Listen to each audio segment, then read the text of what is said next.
গতকাল ভোরে Kuwait আহমেদি government জেলার মঙ্গাপ এলাকার এমবিটিসি হাইওয়ে সেন্টার কোম্পানির ভবনে বিধ্বংসী অগ্নিকাণ্ডে অন্তত 50 জনের মৃত্যু ঘটে। ঘটনার পরপরই প্রধানমন্ত্রী নরেন্দ্র মোদীর নির্দেশে ঘটনাস্থলে ছুটে গেলেন কীর্তিবর্ধন সিং। তিনি এদিন কুয়েতের জাবির হাসপাতালে চিকিৎসাধীন আহত 6 জন ভারতীয়ের স্বাস্থ্যের খোঁজ নেন। তারা সবাই বর্তমানে বিপদমুক্ত রয়েছে। এদিকে গতকালকের ঘটনায় নিহত ভারতীয় নাগরিকদের মৃতদেহ স্বদেশে পাঠানোর তোড়জোড় শুরু করেছে কুয়েত প্রশাসন। এদিকে কুয়েতে কর্মরত আমাদের করিমগঞ্জ নিলামবাজারের বাসিন্দা মঞ্জুরুল হক রাজু ভাই, গতকালকেও তিনি গোটা ঘটনার তথ্য তুলে ধরেছিলেন। আজ তিনি এর আপডেট দিয়েছেন। আজ আর কি বললেন রাজু ভাই, চলুন শুনে নেওয়া যাক। আপনারা দেখছেন আমার সোনার কালীগঞ্জ। আসসালামু আলাইকুম বদরুল ভাই। কালকের তো ঘটনা তো আপনারা অবগত আছেন। আজকে আমরা Indian foreign external affair minister আইসন আইয়া যারা হসপিটালে আছেন তারা দেখাত তাই দেখছেন গিয়া। আর কুয়েতর মিনিস্ট্রি যত ডিপার্টমেন্ট আছে যত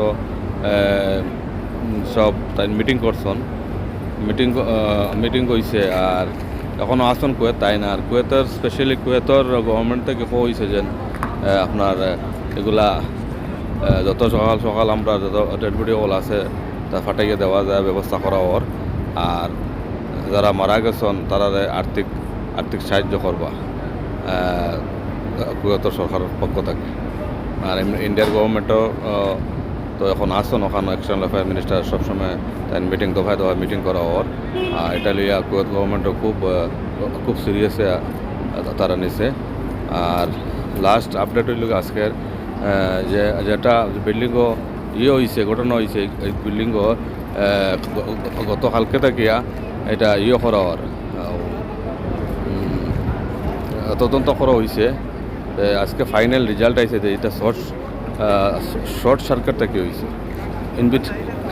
ইনভেস্টিগেশনও তারা রিপোর্ট হয়েছে আজকে বিকালে, এটা শর্ট সার্কিট থেকে হয়েছে গ্রাউন্ড ফ্লোর থেকে।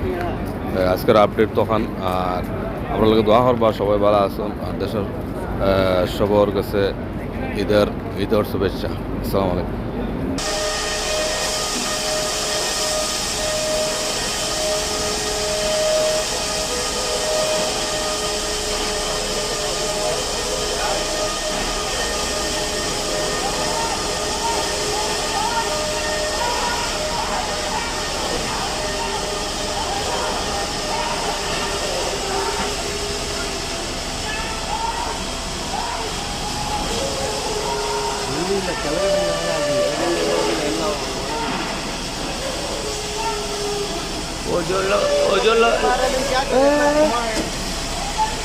वो जो लटका है वो